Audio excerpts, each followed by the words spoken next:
Today, Muslims are struggling with the idea that Muhammad was indeed a slave trader, and I want to help them to see that indeed their great prophet was a racist slave trader. So, without further ado, let's look what it says. Abu Darda reported God's messenger as saying, God created Adam when he created him and struck his right shoulder and brought forth his offspring, white like small ants.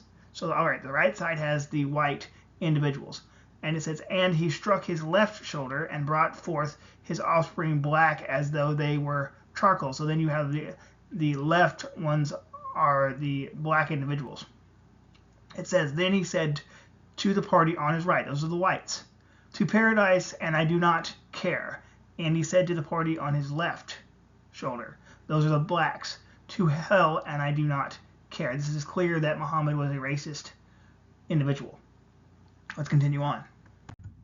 We can look at Sahih Bukhari 693. It says, narrated honest. The Prophet said, listen and obey your chief, even if an Ethiopian whose head is like a raisin were made your chief. So once again, we can see he was a racist individual. Let's continue on. We can look at Sahih Bukhari 6161. Narrated Anas bin Malik.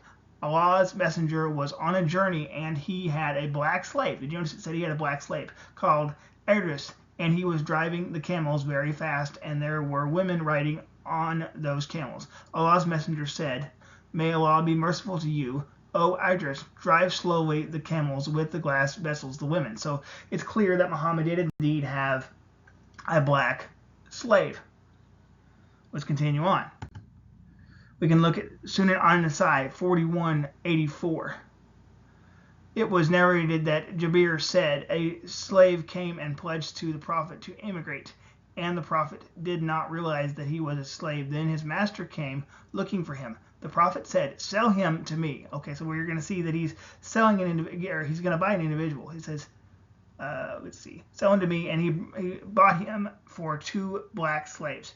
So what's the price of a slave to Muhammad? Well, he's just going to give 2 black slaves for that price. No big deal for Muhammad. So here we can see he's clearly a slave trader. It says, then he did not accept the pledge from anyone until he asked, is he a slave? So like I said, the individual came and was pledging allegiance to Muhammad, and then the slave master came. So in order to free this individual into the service of Islam, he offered the man 2 black slaves in exchange for that one individual. So once again, it just shows that Muhammad is indeed a slave trader. We can look at Sahih Bukhari 6716, narrated Amar. Jabir said, an Asnar man made his slave a Mubar, and he had no other property than him. When the Prophet heard that, he said to his companions, who wants to buy him, i.e. the slave, from me? Jabir bought him for 800 dirhams. I heard Jabir saying that was a Coptic slave who died in the same year. So the individual here is bought for Muhammad and placed into Muhammad's service to be his slave, and then he dies shortly thereafter. So once again, it just highlights the fact that Muhammad was indeed a slave owner and a slave trader. You can see in Sahih Bukhari 2141, narrated Jabir bin Abdullah, a man decided that a slave of his would be mutilated, which is set free after his death, and later on he was in need of money, so the Prophet took the slave and said, who will buy this slave for me? And he goes on and gives the name. It says, he bought the individual for such and such a price, and the Prophet gave him the slave. So the individual is the idea would be the individual is set free, and then Muhammad gets the individual and enslaves him again.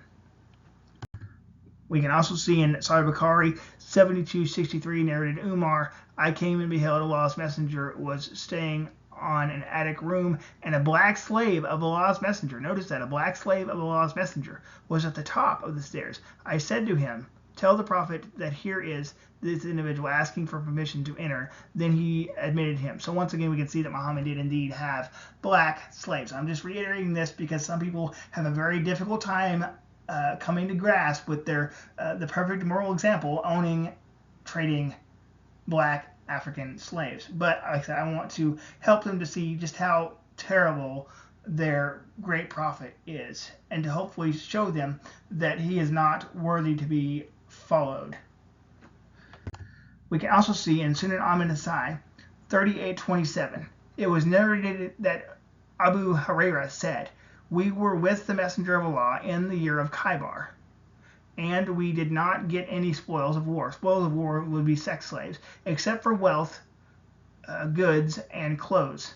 Then a man from Buna al-Dibir, who was called Rina bin Zaid, gave the Messenger of Allah a black slave who was called Midram. The Messenger of Allah set out for Wadi al-Qura. When we were in Wadi al-Qura, while Midram was unloading the luggage of the Messenger of Allah, an arrow came and killed him. The people said, "Congratulations, you will go to paradise." But the Messenger of Allah said, "No, by the one in whose hand is my soul, the cloak that he took from the spoils of war on that day of Khaybar is burning him with fire." When the people heard that a man brought one or two shoelaces to the Messenger of Allah, and the Messenger of Allah said, "1 or 2 shoelaces of fire." So once again, we can see quite clearly that Muhammad did indeed either buy or accept slaves. So once again, I want to reiterate just how racist and just the fact that Muhammad did indeed own, sell, and buy African slaves. So for anybody to think that Muhammad did not trade slaves or own them is just living in a fantasy world, and they need to come back to reality and see that Muhammad is not actually the perfect pattern of conduct that Islam claims that he is.